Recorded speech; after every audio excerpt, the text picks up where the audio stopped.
چالش 30 روزه روزانه 5 لغت. روز 17 کراون، ماشین کاروان. کمپفایر، آتش اردوگاه.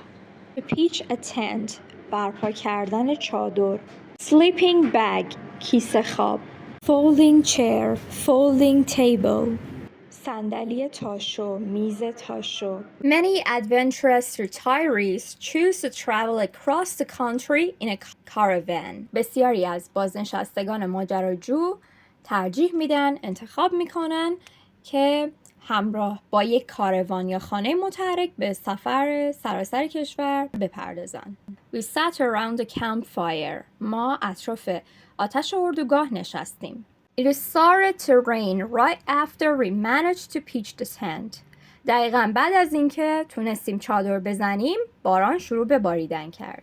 A high quality sleeping bag is essential for staying warm in cold weather.